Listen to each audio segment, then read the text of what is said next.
What is going on, fam? Noella Revlo here. Welcome to this video. I just want to start off by saying that I'm so proud of you for starting your fitness journey, and I'm so excited to dive right into this video. So before we dive into this video, I wanted to go over like a few very important pointers when first starting your fitness journey, when first getting into the gym as a beginner. So we're gonna go ahead and dive into that first. Make sure to not skip through that because that's very important.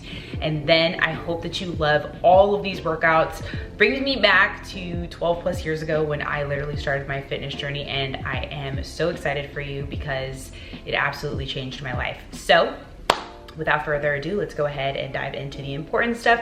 Then we're going to jump into the workouts. If you are new to my channel, make sure to hit that subscribe button so that you become a part of the Noella Revlo YouTube fam. And if you enjoyed this video and you want to see more videos like this, you guys, make sure to hit that thumbs up because it helps me out a ton. All right, let's go ahead and dive right in. So first things first, before you jump into any kind of workout, you guys, you always want to be doing a little warm-up. So warm-ups are really there to get blood flow going and then also to help with avoiding injury. We want to avoid injury at all costs, so make sure that you are always doing a little warm-up before you jump into any workout, upper body or lower body. A perfect little warm-up before you jump into any workout, and this is also what I personally do, is I do an incline moderate speed walk on the treadmill, and I do that anywhere from 3 to 5 minutes, and that is a perfect little warm-up before jumping into any kind of workout. So you're gonna be in the gym 4 days a week, and you're gonna have 3 days of a rest period. So you're gonna be focusing on 2 upper body days, 2 lower body days. So you're gonna have upper body day, lower body day, upper body day, lower body day. And then you're gonna have 3 days of rest. So I just wanna make a point of saying that, you guys, rest days are just as important as days in the gym. Like, if not more important. The more you rest and allow your body to recover, the faster progress you are going to see. Yes, let that sink in, and make sure that you take those rest days seriously. How many reps and sets should you do? So the reps and set range that we are going to stay within is going to be 3 sets of 10 reps, okay? 3 sets of 10 reps on all these movements within all these workouts is excellent and a great starting point being a beginner because it challenges you.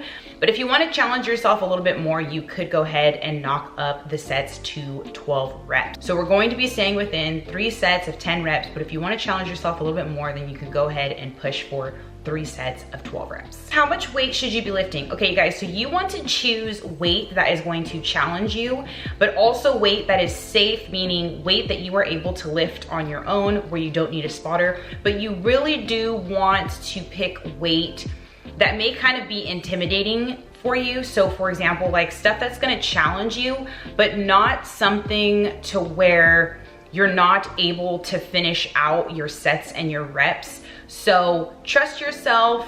You're a lot stronger than you think mentally and physically. So choose a weight that you feel is going to challenge you, but weight also that you are going to be able to successfully finish out all the sets and reps and not feel like you're going to failure. You do not want to feel like you're going to failure on sets. So make sure that you pick a weight that you feel you are able to finish out all your sets and reps with that challenges you, but also pick a weight that you are not going to failure on any of your sets. So how long should your rest periods be? Your rest period should be anywhere from 45 seconds to a minute rest period, you guys. But movements like compound movements, like for example, like squats, deadlifts, those kind of movements, you can give yourself like a 1.5 minute rest period if you feel that you need it. But a great rest period to stay in between is going to be anywhere from 45 seconds to a minute rest period in between all of your sets.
changes around like an ocean in my head.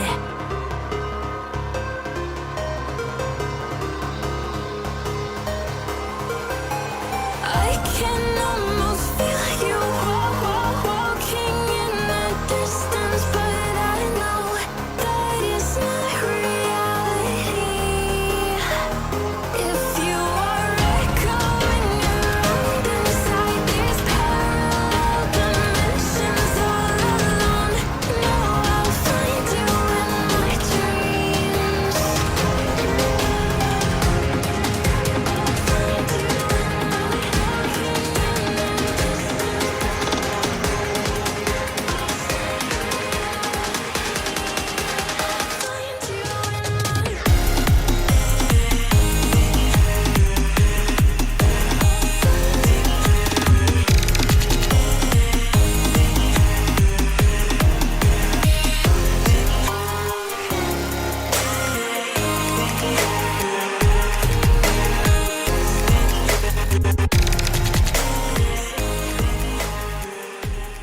Guys, and that is going to conclude this video. Thank you so much for tuning in. I hope that you loved it. Again, you guys, if you are not subscribed to my channel yet, make sure to hit that subscribe button to be a part of the Noelle Arevalo YouTube fam and to see me in the next video. I would absolutely love it. And also, you guys, if you enjoyed this video, please make sure to hit that thumbs up. It really does help me to know what kind of videos that you guys want to see more of, and comment below in the comment section, you guys, just more ideas of more videos that you want to see. I hope that this video was very helpful for you. Again, I am so proud of you for starting your fitness journey. This is not only going to change your body and transform your body, but it is going to transform your life. And I am so proud of you. So I love you guys, and I'll see you in the next video.